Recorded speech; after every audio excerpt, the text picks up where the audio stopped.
Are you ready to get casual? Grab your favorite adult beverage or combustible plant and join us for our roundtable TTRPG discussion. Oh yeah, it's time for Casual Friday. And now, here are your hosts. Holy crap, we are here again. It is Friday and we're being casual. I'm Jim, that's Brad, that's Ryan. How's everybody doing? We good? Good. Great. So we've been experimenting with finding the line of what's too casual, and we almost found it today. We've been pushing the line of casuality. Yeah, I had a busy morning. What do you want? I didn't make the thing. I forgot to make the thing. But what we are doing on the show, because we are a professional weekly news journalistic tater pig production. Yeah, did you hear that? We have sound effects too. Yeah, so what we are going to talk about is some breaking news as of yesterday. You might have already heard a little bit about this, but very related to Dungeons and Dragons, Baldur's Gate is going to become a television series. It's going to be made by Craig Mazin, who adapted the Last of Us video game and also made Chernobyl, which is a very, very good series. He's been involved in a few other HBO kind of things before that. Chernobyl was his big breakout thing that was got him a lot of notoriety. Well, so he's adapting a new video game franchise. There's the guy. There's Craig. Craig knows how to make TV. He does know how to make TV. And so what I've read of it so far is that it is going to feature some of the same characters that they had from BG3. It is going to continue that story, so it's going to take place at the end of Baldur's Gate 3, so after... well, that's interesting because Baldur's Gate could be in a number of different scenarios depending on choices that you make while you play. But ideally, you save the city and become the hero. Push back the Mind Flayer invasion and stop the Elder Brain, and then you save the city and become heroes. And what's after that? I don't know. No word on if some of the voice actors might be cast. That was a big thing for The Last of Us, wondering if people like Troy Baker and Ashley Johnson were going to be cast in the main roles. They were not. Ashley Johnson did make it into an episode of The Last of Us at a cameo, as did Laura Bailey.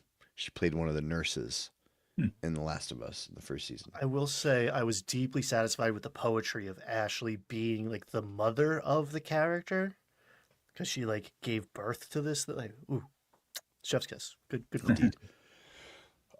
So also Craig Mazin says he's played 1,000 hours in Baldur's Gate 3. He's a real one. I don't even have that many hours in Baldur's Gate 3, and I've played it a lot.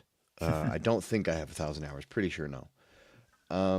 So that's pretty satisfying to know that he's at least somebody who, I mean, I don't know how familiar he is with Dungeons and Dragons, but he at least has to know quite a bit of it just from playing BG3. You can get a great education in how 5e works from that game.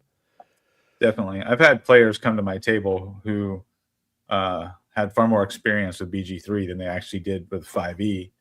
And they did fine playing at my table.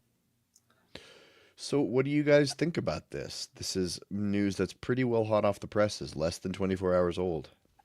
Well, I'm just excited that we finally get to like break some news, because being a Friday show, it seems like everything comes out on Monday or Tuesday. So like most of the news is kind of old by the time it gets to us. So this was cool to have this pop up yesterday. I think it's great. I mean, anything that gets D&D in front of more people, right?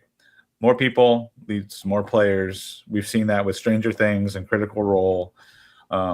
The hobby has blown up in the last 10 years thanks to this kind of exposure, and seems like this will only help. And he seems like a guy who knows what he's doing. Like The Last of Us, the TV shows were great. Is this I'm going excited. to... Sorry, go ahead. No, I'm excited. This dude's credentials, like Chernobyl, was incredible. If you haven't seen it, And you're looking for escape from all the terrible things that are happening now. Cast your mind back to other terrible things that could still happen tomorrow. Chernobyl was maybe one of the last gasps of HBO's greatness, but hey, man, maybe we're extending it here. This guy's he's obviously put in the time. Chris Perkins is signed up to at least consult. I don't know how deep his involvement will go, but like they're doing it right. It's the right people in the right place. HBO ain't what it used to be, but here we are. And yes, at best we're getting not only some dope entertainment, but a push for our hobby, right? Stranger Things is over, gang. I mean, we're doing these like whatever prequel stuff, but yeah, I don't know. Pure D&D. We were actually just talking about this at game night on Tuesday. How like I could go for another couple D&D movies. Like that D&D movie was surprisingly good, and there's a lot of world to explore. There's a lot that can be done. I don't know if it was OGL or what, but like I there's a lot of room. There's a lot of room in the market for new D&D content because we're not going to get new ideas. We don't do that anymore. It needs to be established IP for us to create any sort of entertainment product about it. So yeah, let's do Baldur's Gate. I'm here for it. My wish, Craig, if you're watching, is make And he it is just animated. running the numbers. Make it animated. Make it Don't make it live action. Make it animated. Then you can hire the same voice actors that people already know and love. Last of Us being live action made a lot of sense. It's post-apoc, but it's mostly in the real world and just some destroyed buildings. But Baldur's Gate 3 is a full fantastical world. Make it animated. Then this way, if they make it live action, what's going to happen is each season is going to cost $500 million and take 5 years to make. If you make it animated, you can keep the budget reasonable and you can churn them out quicker. That's my Craig, please. That's my plea to you. That's a valid point because we saw that with Game of Thrones, right? Like the thing that worked about Game of Thrones was the characters, right? In the early seasons of Game of Thrones, you'd have stretches where like this character would pair up with this character, or like that character would pair off with that character. And it was the character interactions and it was the incredibly well-written dialogue that really made the show. That was my take anyway. And I feel like as they got closer and closer and you got more and bigger dragons, and you got these massive battles, the focus of the show really shifted to like these like epic set pieces and giant battles and all that sort of stuff. So if you do this live action, and the strength of Baldur's Gate really is the characters, I think. I mean, everybody has, their Baldur's Gate character that they love. Really focus on the characters, like make it similar to like early Game of Thrones, right? Not like later Game of Thrones with all the special effects and the giant battles and all that sort of stuff. Counterpoint, give me cool special effects and giant battles and stuff, and you're going to do a better job if it's animated. Yeah, I agree. Like animated probably is the best way to go to make what we want. But it's so funny. Until you said that, Jim, I just assumed it would be, and then I was like, "Oh no, this is going to be live action." Oh, but if they do make it live action and they are trying to reach a larger audience, I think you have to model it something similar to like the early seasons of Game of Thrones, where it's more character driven, a tighter focus on these two people are traveling together. These two people are conspiring against those two people, right? So it's contained. I don't think you can have an ongoing show that is going to look like the video game if you're doing it live action.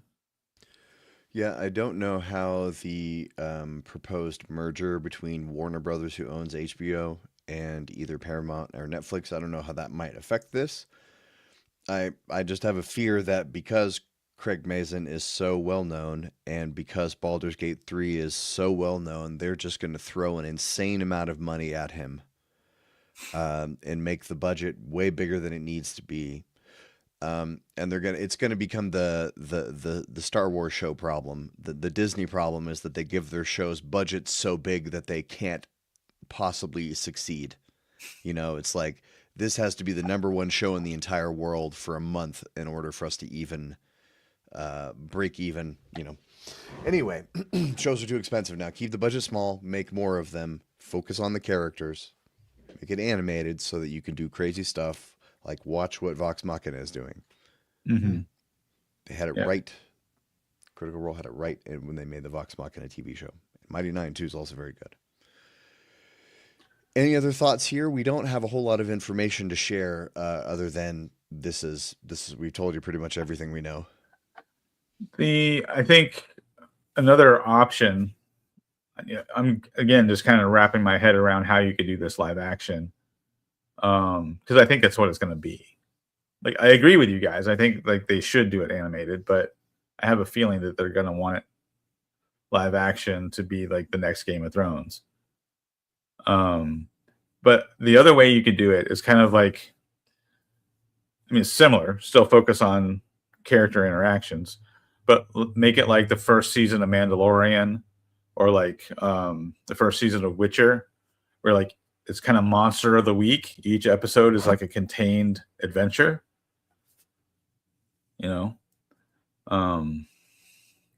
like use the 5-room dungeon format, right? Each episode is like a 5-room dungeon. Yeah. Monster of the week.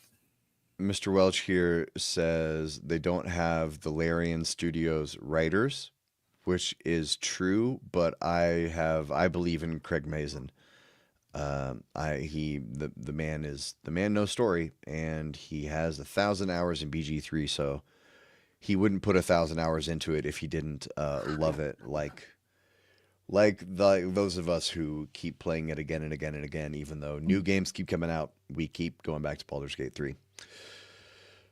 I think that's all we have to say here. So what I'm going to do is I'm going to click over on this tab so we can continue the show. Bella Ramsey's channel. This, no. Yeah, that's why it needs to be animated. If it's animated and they can bring back the same voice actors, you people have nothing to complain about. But now it's going to be an ensemble cast probably, because the game's ensemble. So there's going to be many casting choices for people to scream about endlessly. The next thing we're going to talk about is the 10 most anticipated Tater Pigs of 2026 as determined by the community, reported by EN World. Some of these I've heard of, some of these I haven't. So let's go through these top 10. Twilight Sword from Two Little Mice and Free League. The Old School Essentials 2026 update from Necrotic Gnome. Discworld Adventures in Ankh-Morpork from Modiphius. The Black Company from Ace Dream Publishing. Number 6. I'll stop after 6 and then we can discuss the bottom 5. Number 6, Broken Empires from Evil Baby Entertainment. Thoughts here? I've not heard of Twilight Sword. I didn't know that one. I've not heard of that one either. Yeah. But you say Legend of Zelda in your blurb, and like I'm at least going to read more about your game. Yeah. Let's go take a look real quick at Twilight Sword. Oh, Lord, he's You clicking. awaken in a world you don't know. Yeah, that's very Zelda vibe. Spirits versus evil. It is very Zelda in that important words get their own colors and highlight. That's very Zelda. Twilight Sword, Studio Ghibli. This is a lot of flavor. Uses an original game system called Cat, created at Twilight. Most actions represent a challenge for champions sold by rolling a single D12. Okay. One is the best. Oh, so it's a roll under, roll low. Strength, agility, will, dexterity, perception, knowledge, charisma, stealth. There's a little bit of evil. Okay, fast, easy travel. Blah blah. Okay. Interesting. How much is the backer kit? I could be. Oh, anyway. I I just have a hard time with roll under systems. Yeah, I my agree. my brain is wired big number good. I Yeah. agree. It's just I think if we all come from monkeys. More stuff is better. Yeah. Do you guys know much about this OSE update from Necrotic Gnome? My understanding is it was like a cleaning up of Old School Essentials in the fact that they had multiple versions of Old School Essentials. Ben Milton actually did a video on which Old School Essentials products are right for you. And it's like a 15-minute video where he discusses the different Old School Essential products. Because there was a variety of them. And I think this one was supposed to be like the OSE to rule them all. Mm-hmm. They made a BX and Advanced version, and like BX and Advanced, you could pretty easily cross-contaminate, stick some frog DNA in there, and make a hybrid. I don't know. I don't know if I have, so I don't need a new one. And if I'm going to run anything Old School Essentials, it's going to be Dolmenwood again. Can't recommend that enough. But I don't know. Their art, dope. I like the whole aesthetic coming out of that house. Necrotic Gnome makes good looking stuff that is also highly practical to use. And I've seen stuff that's easy to use, and I've seen stuff that's very beautiful and not covering the other end of the spectrum at the same time. So OSE, quite good. If I didn't have it on my shelf, I'd be looking at picking this up. Yeah, it's they've always been excellent at layout and design. So, but yeah, I'm with you, Ryan. If I was to buy any OSE related product, it would be Dolmenwood. So I don't know if Dolmenwood's on this list, but it looks phenomenal. I haven't pulled the trigger and spent money on it. But I'm so very tempted. It's out. it's not highly anticipated and awaited because you can get it today. Unlike Discworld, which, man, I love Discworld so much. It's one of those series where I'm like, oh, I've only read like a dozen books. I'm not a true fan. But Terry Pratchett, man, that guy knew what he was doing. Oh, beautiful stuff. Yeah, and also the Black Company, also based on novels. The Black Company, very different kind of fantasy series. It's real like military, like boots on the ground focused. Very interesting. I read the first one and I liked it. Yeah, it's kind of gritty and grimdark, right? Yeah. It's The first one was grimdark.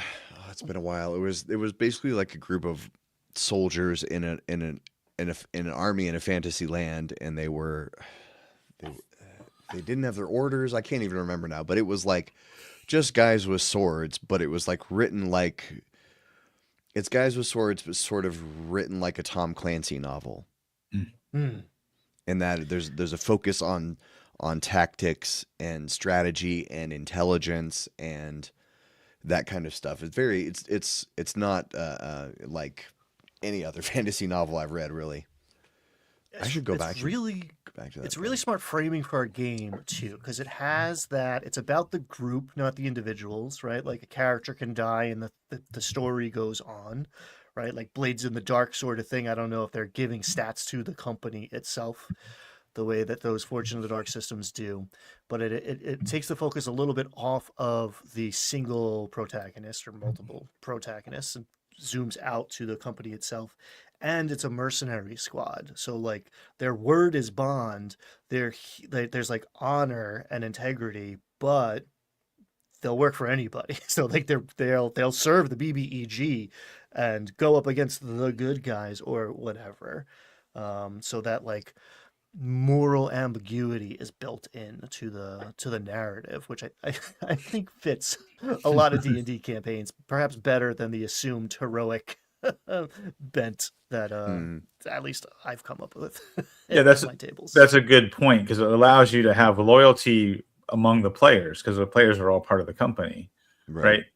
But allows players to play, you know, the anti-hero or even the villains in the story. I like when games give you a built-in thing to do, a Mm, built-in central conflict already, or a built-in quest. 6 Broken Empires. I don't know what this is. I've never heard of this. same. It did a $500,000 on Kickstarter. 5 is Ars Magica Definitive Edition from Atlas Games. I haven't played this one, but I've heard of it. This is very old. Yeah, 1987. Verb, noun, magic system. Hmm.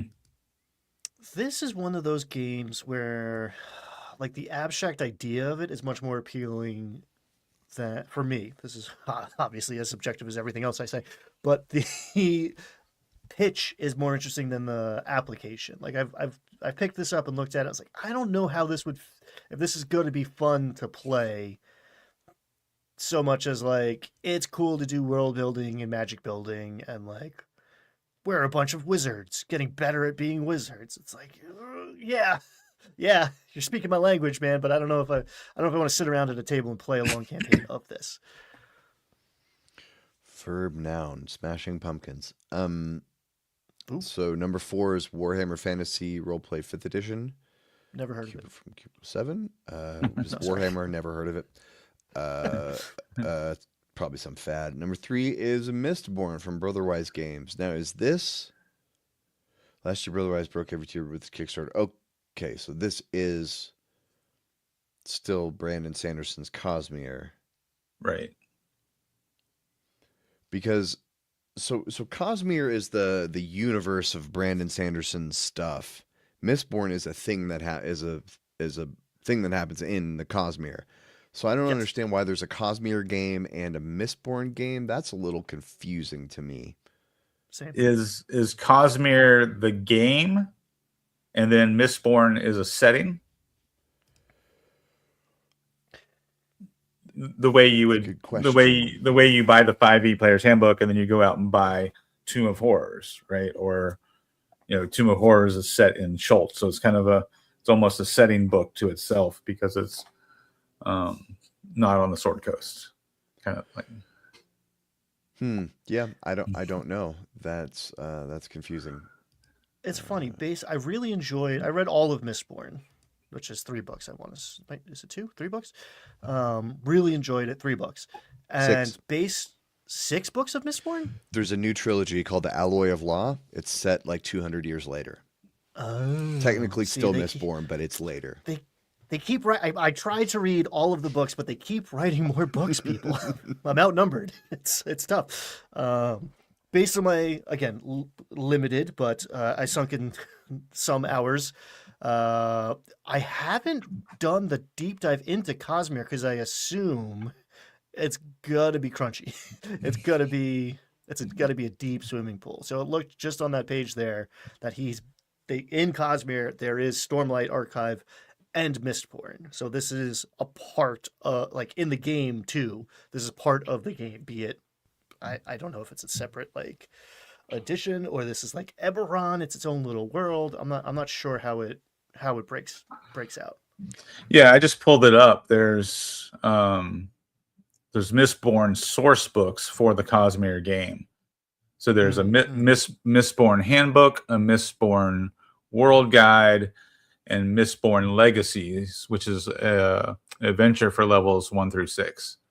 Yeah, it would have to be because each of his different book series has a different magic system. Mistborn has its own unique magic system based on consuming elements, consuming like bits of minerals and elemental stuff. And Ryan, the second Mistborn trilogy is really good. It's fast forwarded like 200 years in the future, and so it's in like a steampunky setting.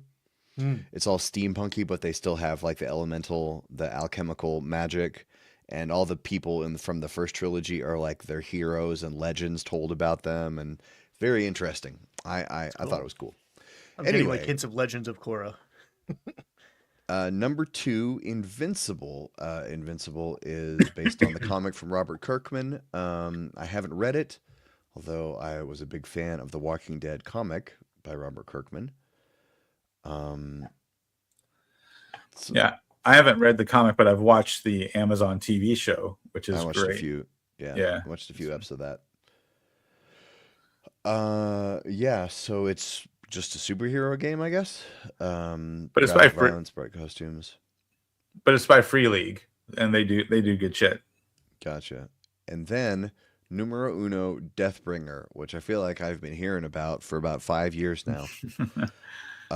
From Professor DM Dan DeFazio. Did you guys know that was his name? I didn't know DeFazio was his last name, but I knew I his didn't know name was that. Dan. Yeah, I knew Dan. I didn't know DeFazio. Anyway, you've been outed. Further DM, you've been outed. Also, you're gonna get congratulations. doxxed soon and swatted and have pizza sent to your house. No, nobody do that. We love Professor DM. But yeah, well, I mean, Deathbringer has been out for years, and he had like a little pamphlet you could download and print. But this is actually a full-on game inspired by the success of Shadow Dark. He's put together an actual book and kickstarted it, and excited for him. Nice. Yeah, I don't know much about this game, other than, I know people have been talking about it, and Professor DM mentions it in every single video he does. Yeah. Yeah, I mean, it's a very rules light OSR product. Death at 0 hit points. D20 6 stat system. It's basically his streamlined version of D&D. Yeah. OSR retro clone compatible with 5e. Any other thoughts here on the top 10 most anticipated games? You'll note that there's nothing from Wizards of the Coast because they still haven't announced what they're putting out in 2026, more than 30 days into the year. Yeah. We don't know. That's crazy that they haven't given us a roadmap, right? When's the next big con? I don't know. Last year, they didn't do their big roadmap until February or March. But that was sensical because we knew that the 2024 books were still, the Monster Manual was still coming out, right? Right. It was September, November, February, and then so it wouldn't have made sense for them to announce something before that. But like, what's the deal, Wizards? Where's your stuff? Do you think they're just laying low, like on purpose, kind of regrouping, and as a way to kind of let some of the bad press blow over? I don't know. We do know that after Perkins and Crawford left, they promoted and hired a bunch of people. So maybe with all these new hires, they decided, maybe with Perkins and Crawford gone, they were like, actually, let's rethink our roadmap because those were their priorities. Mm-hmm. Somewhere in that transition, I think it was when we knew one was gone and the other wasn't, but there is a video of them saying like, yeah, we have the next like 5 years of product laid out. Like, we know we have a roadmap going for years now. And I might go back and watch these shows, but I'm pretty sure I said at that moment, like, yeah, we'll see if that gets thrown out when some new guy shows up. Like, here's your job description for the next 5 years. Sign someone who doesn't work here anymore. We'll see about that, old man. Yep. So here we are. So moving on to the next thing we're going to talk about is we actually do have something from Wizards of the Coast. We don't know where this is going to go, if it's going into a future book, but you can get the Pugilist or the Punchlist. So who is this from? It is a third-party class. It does it say who it's from? Oh man, I'm totally blanking on his name. But yeah, it feels like instead of getting new stuff, we are getting third-party content republished on D&D Beyond, which is a big Yeah. spec. Honestly, I'm happy for a lot of these folks. We had a long conversation about the DMs Guild and the pipeline and everything last time, so we'll go retread all that ground.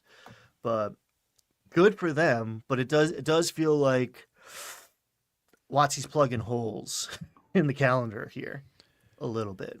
Yeah, maybe. I think I saw a video on YouTube the other day, or I just saw the thumbnail. I didn't click on it, but it was something like that. Yep, saying is Watsu letting the third party take over new products for 5.5? Maybe because their first couple of 5.5 books didn't sell very well after the core books. So the pugilist class is basically a monk with different names for things. That's as much as I can take away from it. And even in this article, even there's something where it has flurry of blows crossed out. Yeah, here it is. Flurry of blows crossed out, and then it says 1-2 punch. You can stick and move, which lets you make an unarmed strike and dash or disengage as a bonus action. Stop stepping on the bonus action attack that the monk should get. Only the monk should get that. Stop it. Leave the monk alone. Your AC is 12 plus your con. This is, I don't know, it's like halfway between barbarian and monk. This could have been a subclass for either or both.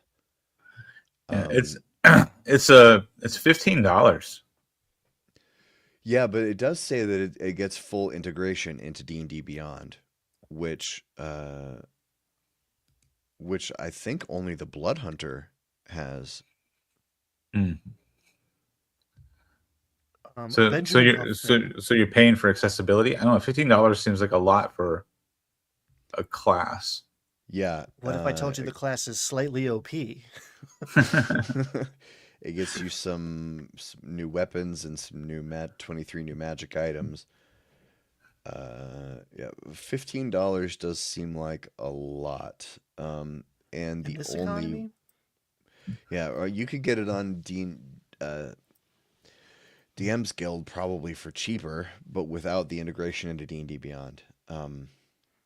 So if you play only online, I guess that would be if you play only online and the monk is I don't know, not good enough for you.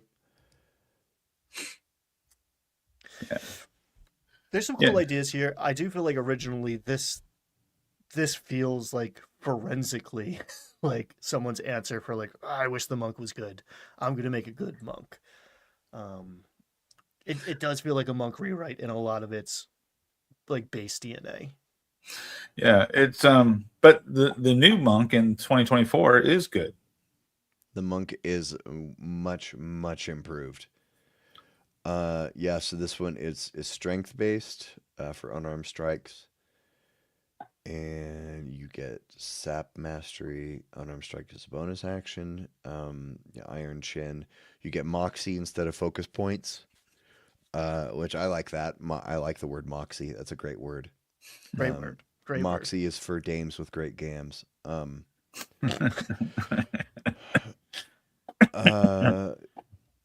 Yeah, I don't know. Anything else to say about the punch list? I don't really care about it. I'm not.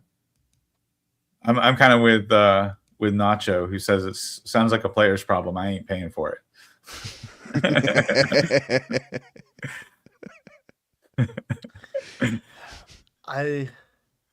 The pitch of like risk reward is cool. I don't know if it plays out as much in practice as it is advertised to be.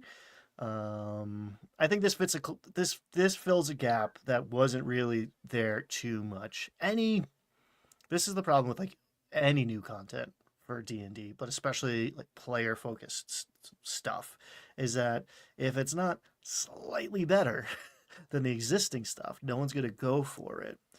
So if this guy shows up at your table, it's not exactly balanced because it gets like con is kind of its main stat. So there's a lot of, it's coming in with a lot of hit points. It's gaining a lot of temporary hit points. It's a monk. Okay, it has less moxie than key points, but it can refresh it in when it takes damage once per short rest. I don't know. Again, a lot of my complaints about this come down to complaints I have with 5.5, like temporary hit points, or everyone's getting them and they don't stack, and it's just like their answer for everything. Subclasses are cool, but are clearly just like, I am going to take a tiny dip of cleric. I am going to take a tiny dip of warlock. I'm going to take a tiny dip of fighter, I guess.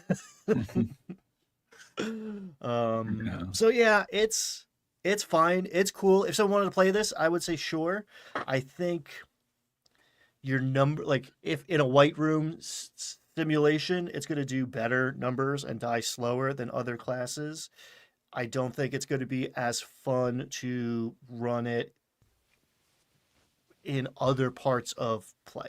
Basically, you're not compare someone who does big number versus someone who gets a ton of magic at their disposal, and like spells are going to do more over time. Some of the subclasses give you access to some spells a little bit, but I don't know.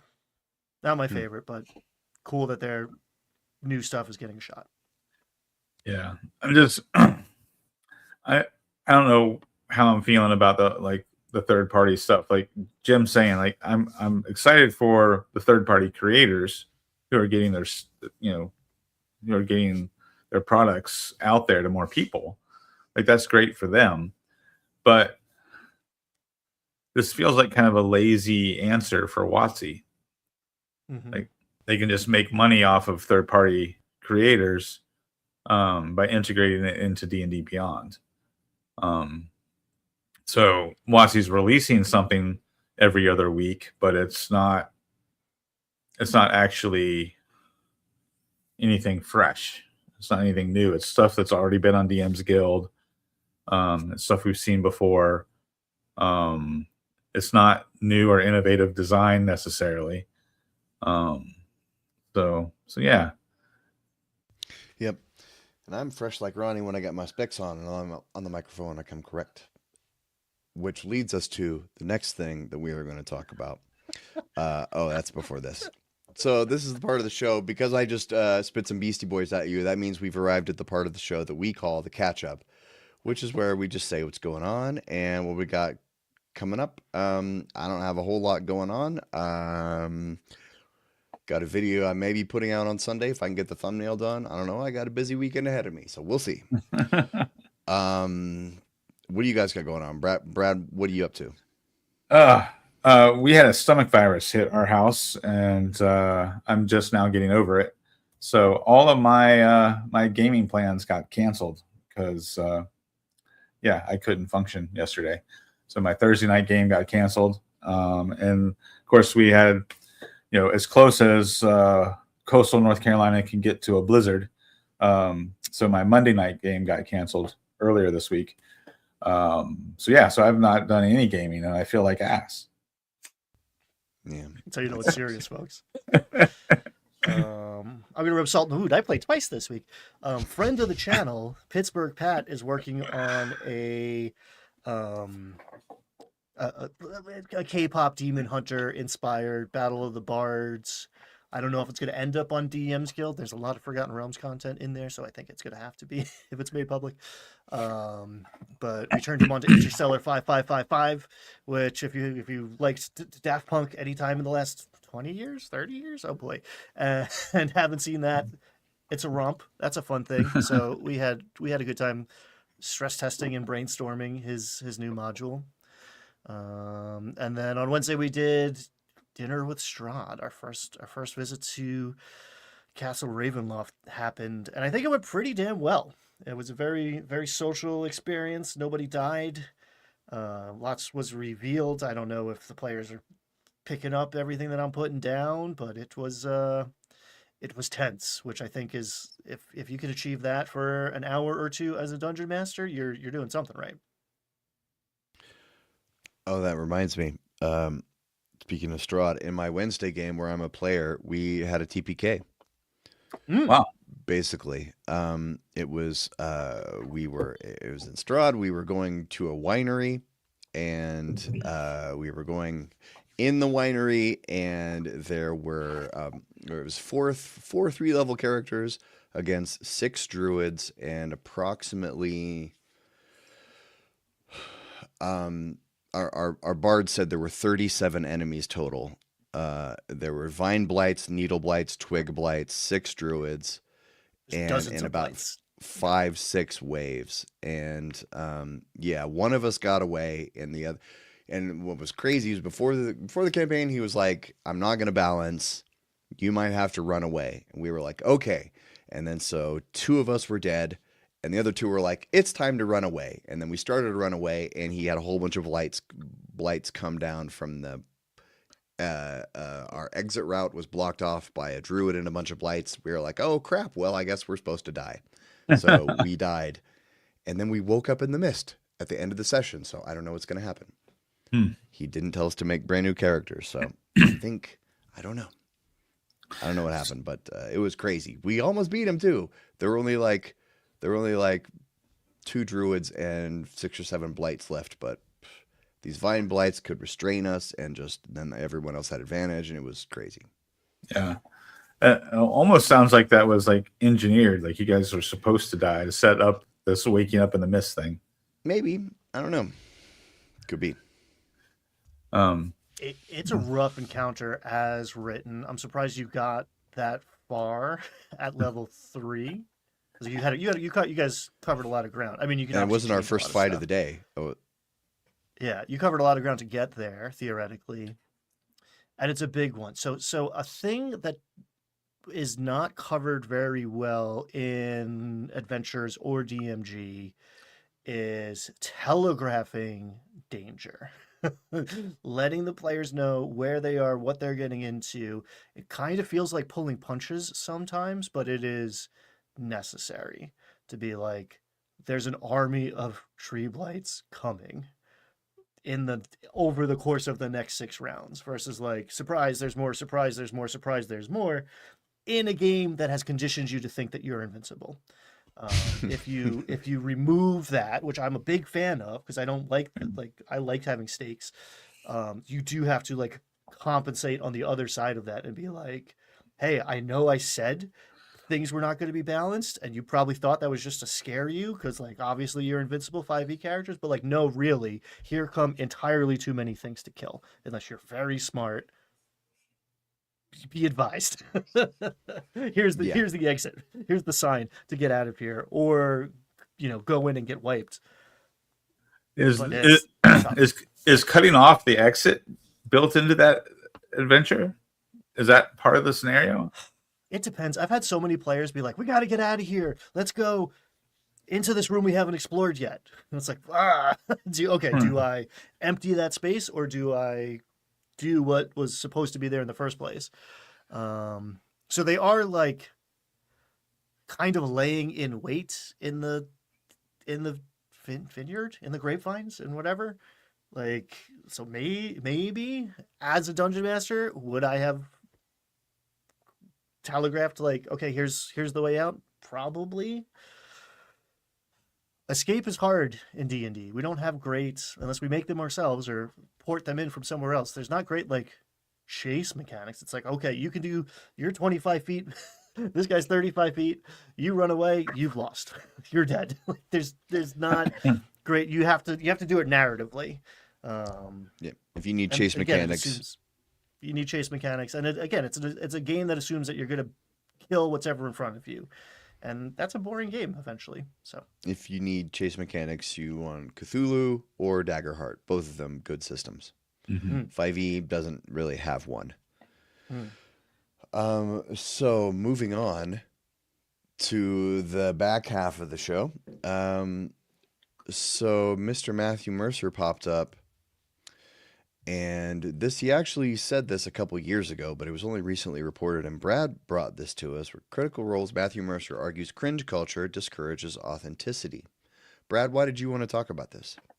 Well, I just thought it was interesting.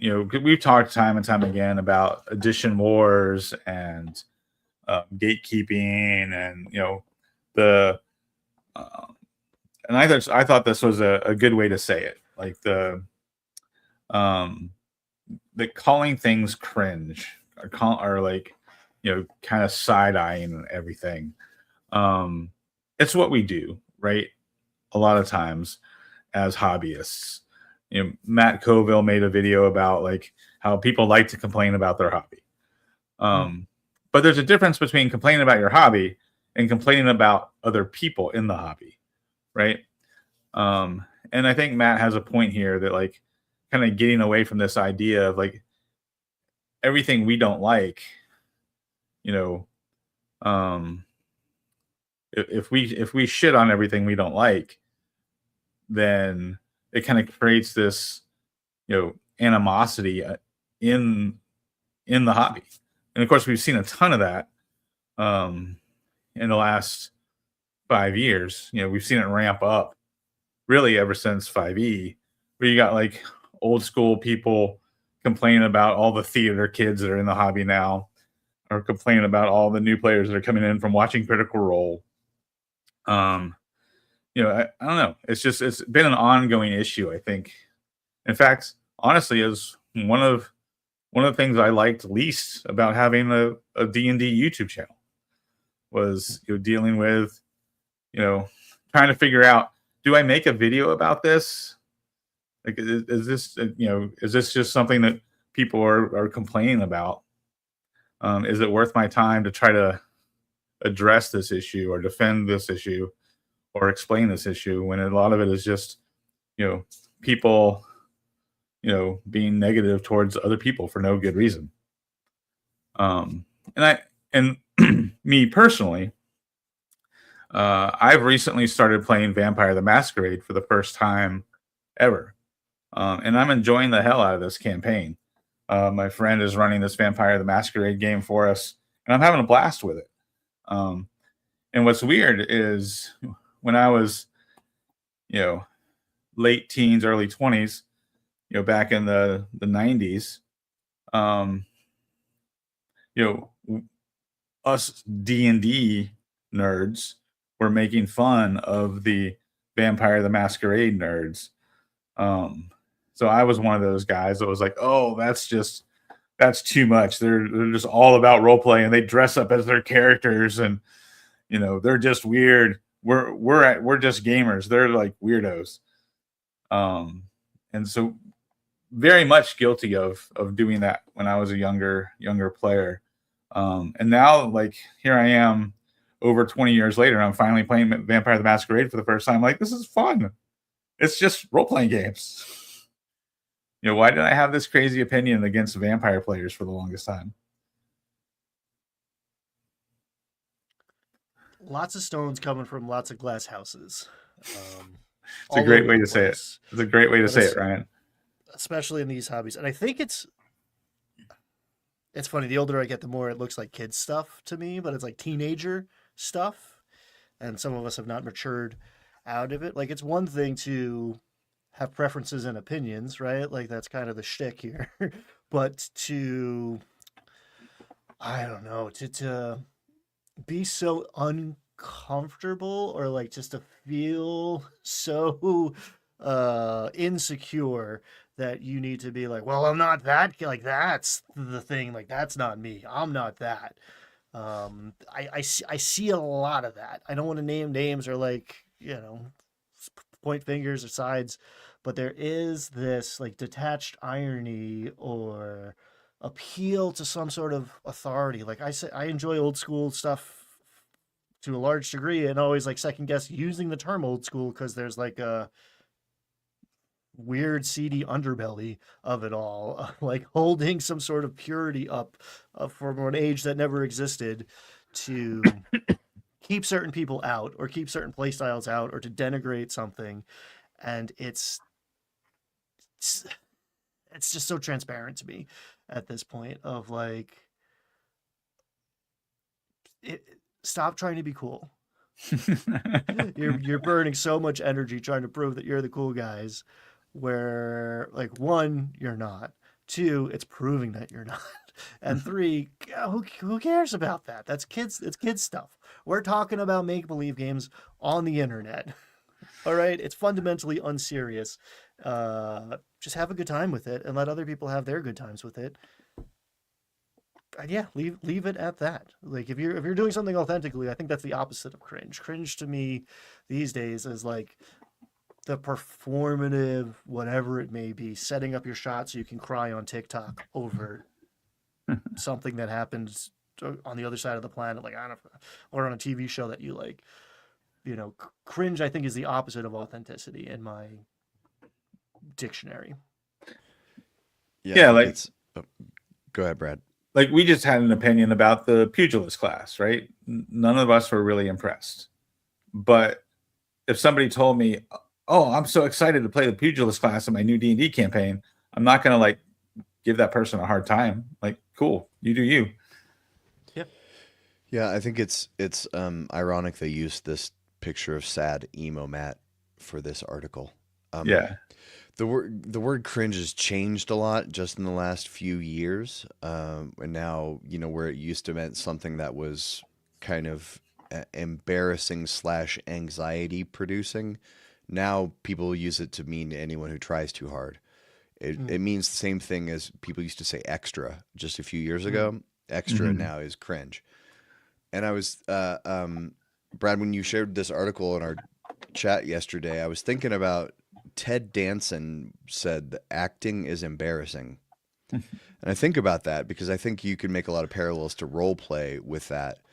And that acting is embarrassing because if you make yourself vulnerable in public, that's embarrassing.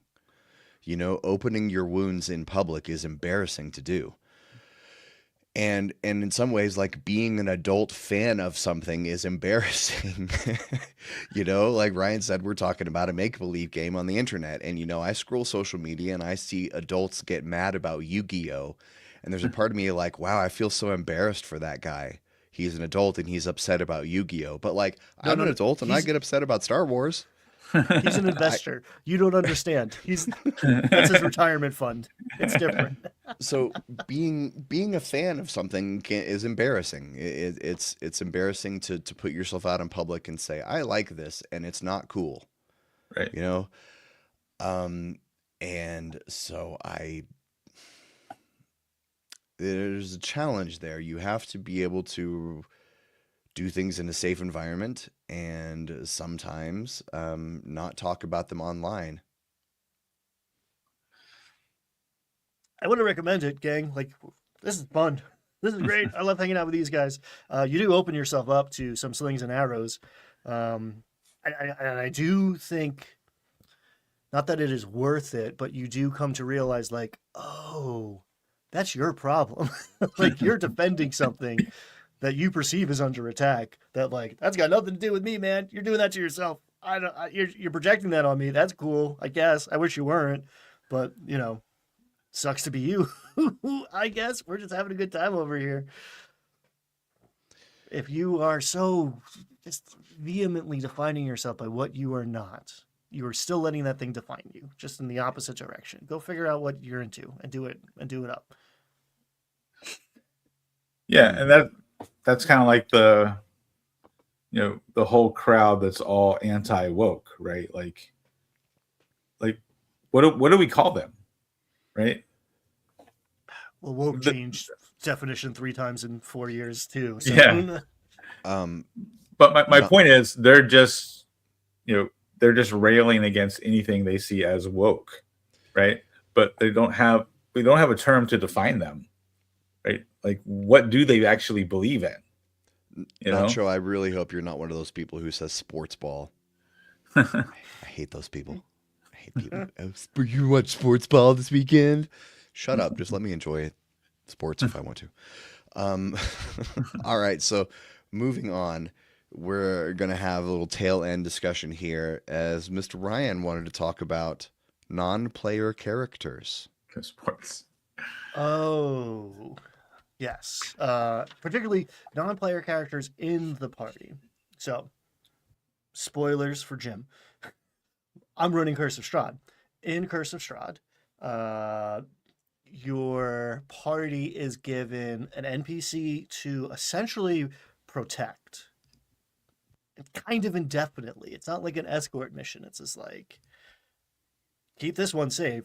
And there's also an ally, and there's different ways to do it, and I have my preferred methods and whatever, but there's someone who's like, "Now this person's going to join the party and help them fight or whatever."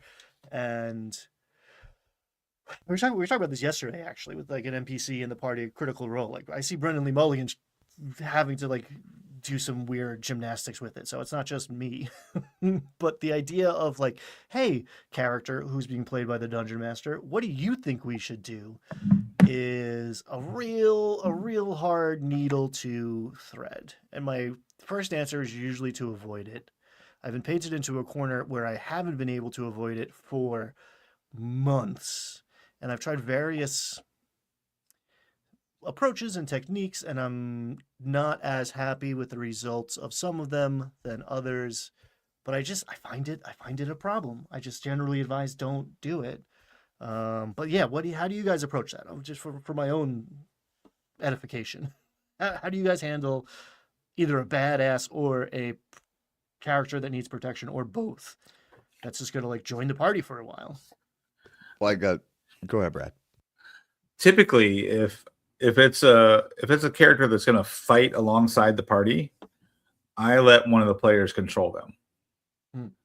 And sometimes we'll do, the player with the most experience who can manage two characters, especially if they've DM'd before, or we'll just do a rotation, like everybody takes turns, and whoever's feeling the most,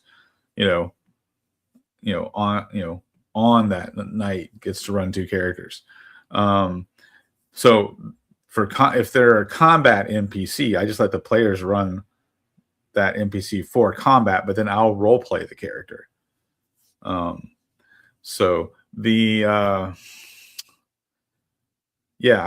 try to avoid the NPC that's there to just be protected all the time. Unless it's it's like a one-off. I never have a reoccurring NPC that the party has to protect all the time. I try to not get in that situation. I've got two quick stories here. One, I was running a game. There's a scenario where the quest giver got trapped in a location with the party. So the quest giver basically didn't have any choice but to go along with them, and they were kind of tried to abuse it by asking the quest giver questions over and over again, and it was like that Lady Aranessa problem, Critical Role, where it's like this quest giver has too much information to be right there with them, and I knew it was a problem, but there was nowhere for the quest giver to go. So what I did is once they started trying to abuse it, I had them start doing things like roll history checks for the NPC. I'd be like, all right, she has a +2, so you roll history. And then I would grade her answers based on that. And then after some bad rolls, they stopped abusing that. Another scenario, I was running a party, and there was a PC death, and the party wanted to resurrect him, but they had to go on a whole thing to resurrect. They were low level. They had to go do a whole thing to resurrect. And so it was going to be several sessions. And so I was talking to this player. I was like, do you want to play a different PC? And he was like, oh, what about this NPC we met before? That guy was cool. Could I play that guy? And so we kind of negotiated it. And he played that NPC for a couple levels. It was a monk. And then when they resurrected the old PC, they were firmly committed that the monk could not leave. They had fallen in love with him. So they were like, Jim, you play him. And I was like, I couldn't explain to them why a DMPC was bad, but I was like, all right, okay, for a little while, I'll do it. And so I played this monk at level 3 and 4. And then when we all leveled up to 5, all of a sudden I was thinking about the next combat. And I was like, how am I supposed to run a combat when I can run a 5th level monk who can stunning strike and monsters that don't know he can? I was like looking at two very weird opposite sides of a battle that I was going to have to run both. And I concluded that stunning strike would break my own brain because I wouldn't be able to choose who to stunning strike, and rolling for it every time was going to be way too long. So I just had him leave in the middle of the night. So that was the idea. It was like DMPC. If it becomes a problem, I'm not going to do it. That's the biggest thing, is like, because I can run a balanced DMPC who's not going to interfere, but it's like so much more workload, like having to be really careful about what you do and be strategic, not put that PC in a position where they gain advantages because, I already know what's coming. I don't like it in general. I prefer more the Kids on Bikes power character style, where the DMPC is sort of owned by everyone. Where I say, what do you guys think that the monk should do? And that kind of stuff. But yeah, Stunning Strike, that one, bro, I was like, that's a bridge too far. Yeah. Quit hitting yourself. Quit hitting yourself. Right. The other thing I do is do you have a combat NPC? Yes, I never use a full character class. I always use a stat block. They have monster stat blocks. This one's like a caster. I played it for a while, handed it off to a couple different people, and like in combat it's fine, and the game is kind of built. The module, whatever, is kind of built. It's sandboxy. A lot of things are out of balance anyway, so it's fine. In other scenarios, it's just like, don't make me run this, because then I have to counterbalance it for the other side, and it's me fighting myself, and like, just like Jim was saying, it's way more effort, and they're for zero payoff. There's no benefit. These things cancel each other out, and I just have to spend time canceling each other out, and like, you spend less time playing because I spend more time rolling dice against myself.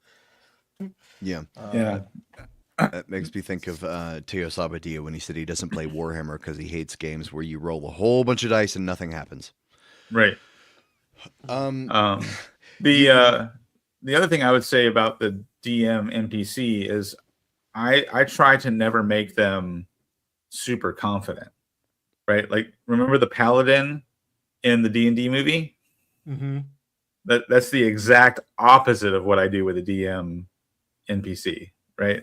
Or is I try to never make the NPCs super confident or super like good at leadership or anything like that. So the NPC is always asking questions. Well, what do you guys think we should do? This is kind of scary. Are you sure we should go in there? Like I never have like a super confident NPC that's attached to the party. Also, maybe take a look at the way Daggerheart does it. The way they do Daggerheart, there's a section on running NPCs in combat. It's really good. In Daggerheart, combat NPCs don't get stat blocks. They don't get health. They don't have hit points. And their abilities are almost exclusively to buff the party. And I like that way better. They don't join initiative. Daggerheart doesn't have initiative, but they have triggers. Like if this one PC takes damage, then that NPC activates and does something. Yeah, Daggerheart is really good at solving problems that exist in 5th edition. There's a lot of cool. Daggerheart is a very good game. I would play more of that. Daggerheart's a very good system, surprisingly good.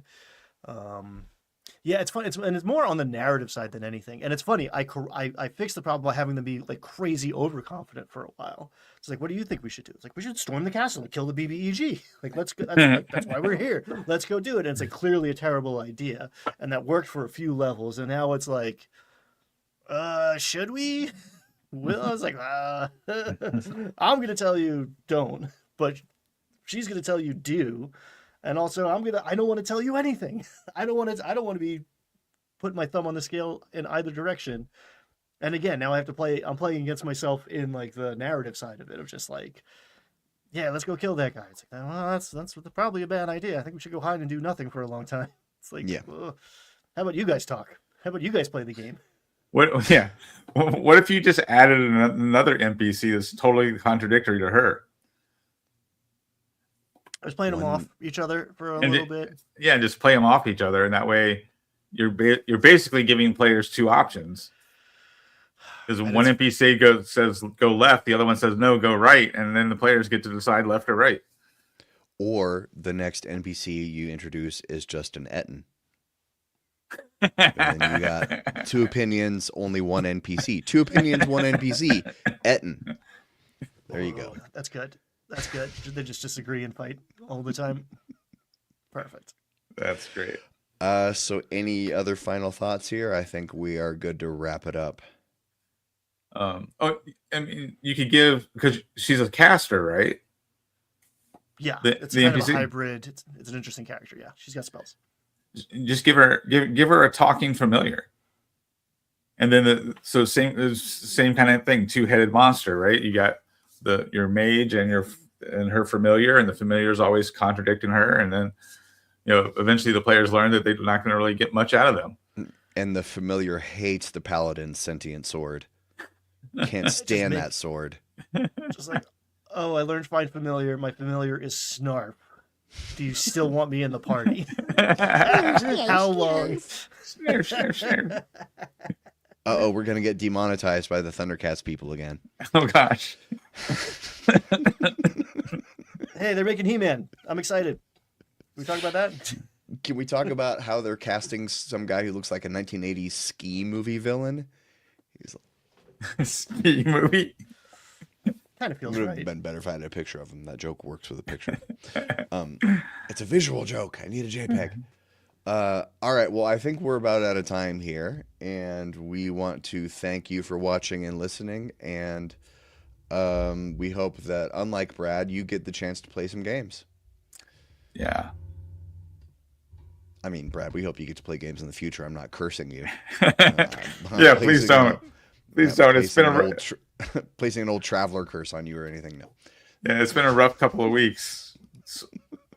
We got snowed in with kids who can't go to school, and then we all got sick. It was not fun. That sucks. 'Tis the season. Tis the season. Yeah. All right, everyone. We'll see ya. Bye. Bye.